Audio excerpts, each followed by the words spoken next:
बच्चों, हमारा जो 8th लेसन है वह है सूक्ति स्तवकः।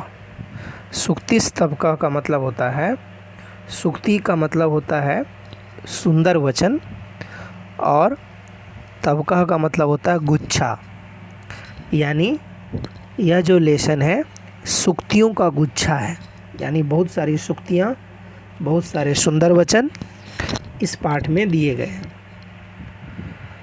इस पाठ में उत्तम सूक्तियों का संग्रह है, जिसका सार यानी समरी इस तरह से है कि कार्य जो है परिश्रम से ही सफल होते हैं। कोई भी कार्य परिश्रम से ही सफल होते हैं।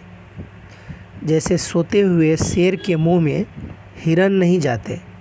कोई हिरन यदि शेर को शिकार करना है तो उसे उद्यम करना होगा, परिश्रम करना होगा। बिना परिश्रम के बैठे बैठे शेर के मुंह में कोई भी शिकार, चाहे वह हिरन हो या कोई भी जानवर हो, वह बैठे बैठे नहीं आ जाएगा। फिर कहता है, क्या सूर्य के न रहने पर दीपक जलाया नहीं जाता है? कहने का मतलब है कि हमें यदि दीपक से भी काम हो जाए तो हमें काम ले लेना चाहिए, सूर्य की प्रतीक्षा नहीं करनी चाहिए। उसके बाद के श्लोक में कहा गया है कि पुस्तक में पढ़ा गया पाठ जीवन में साध लेना चाहिए। ये नहीं कि हमने पढ़ लिया बस, उसको प्रैक्टिकली हमने इम्प्लीमेंट नहीं किया।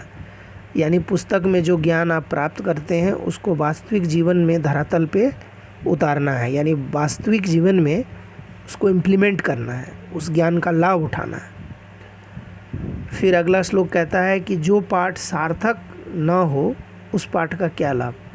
ऐसे पाठ को पढ़ने से क्या लाभ है, ऐसे पाठ को पढ़ने का क्या फ़ायदा है जो सार्थक नहीं हो, यानी किसी भी तरह से हेल्प ना करे। उस तरह के पाठ को पढ़ने का क्या लाभ है?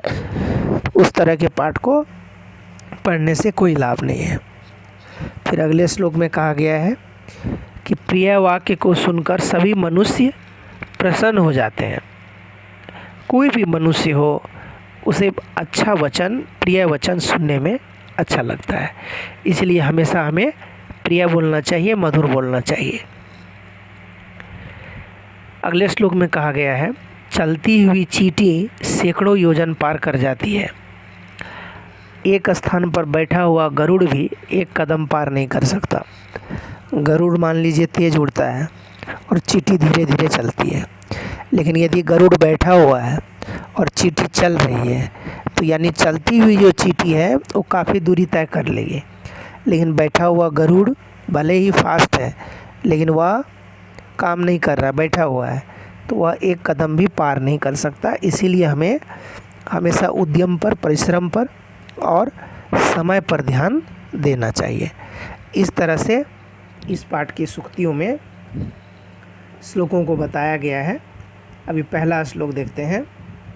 पहला श्लोक कहता है, देखिए,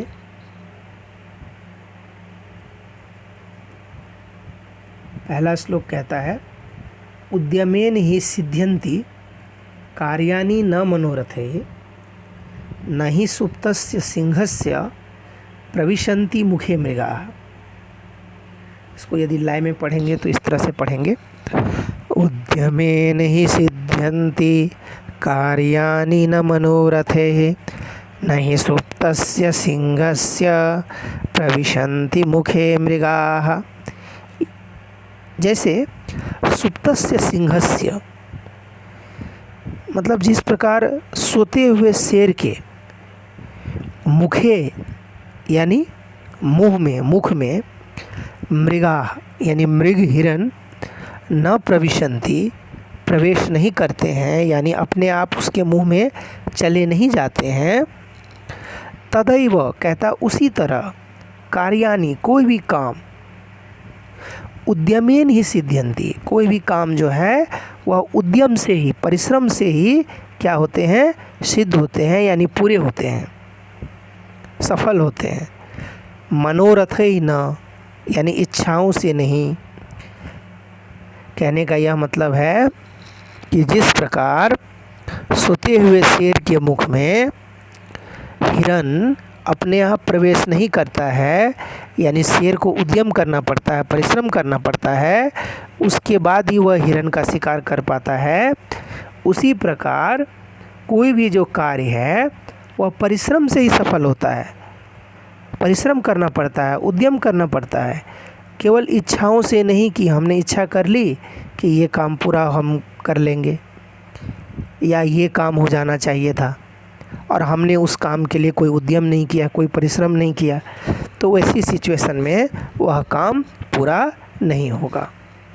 किसी भी काम को यदि हमें पूरा करना है तो हमें परिश्रम करना पड़ेगा, हमें उद्यम करना पड़ेगा, हमें उस काम में लगना पड़ेगा, तभी जा कर के वह काम सफल हो पाएगा।